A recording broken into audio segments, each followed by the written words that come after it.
Around about this time last year, I presented the BAFTA for Best Foreign Language Film, and I made a rather crass gag from the stage about, these were films that could be understood anywhere around the world thanks to the universal language of cinema, but Hollywood would still feel the need to remake them in American. And last year, that award went to the Danish-Swedish version of The Girl with the Dragon Tattoo, which I really, really like. Well, now, of course, we have David Fincher's American language remake of The Girl with the Dragon Tattoo, and I was very trepidatious about it, but I said that I would give it a fair hearing. And when it finally came out, I said, well, it's fine. Rooney Mara gives a very fine central performance, although personally I prefer Noomi Rapace, but it is a solid piece of work. But what does it add? What does it do? What does it bring to the table that the original didn't have other than visual flash?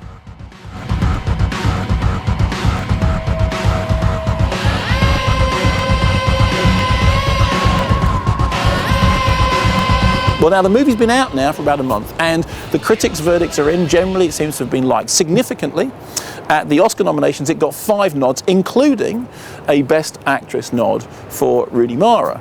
So, was I wrong to make that joke about foreign language remakes? Are they actually wonderful, fabulous things? And is The Girl with the Dragon Tattoo, as done by David Fincher, better than the original? Well, if you look at the box office figures, it tells an interesting story. Girl with the Dragon Tattoo, the original, took almost no money in America at all. The remake so far has taken $93 million, but it cost about $95 million. Now, the long-standing idea about financing films goes something like this. In order to make their money back, a film has to take twice what it cost to make. Now, as far as Girl with the Dragon Tattoo is concerned, its worldwide box office so far is 145 million.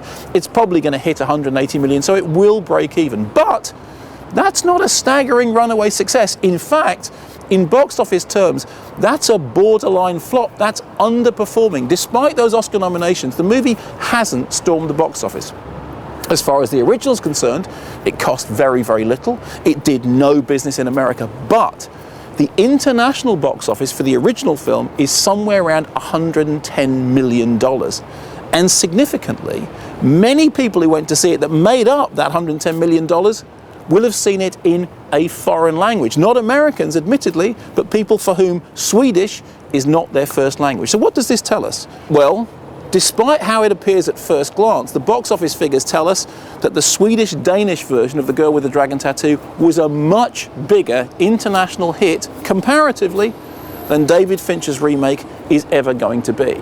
Now, it's true that in the past, Japanese films like Ringu and Ju-on were remade by the Americans as The Ring and The Grudge, and they did well internationally. In fact, some of those movies did better in Japan than the Japanese originals did, but not in the case of The Girl with the Dragon Tattoo, which brings me back to my original point.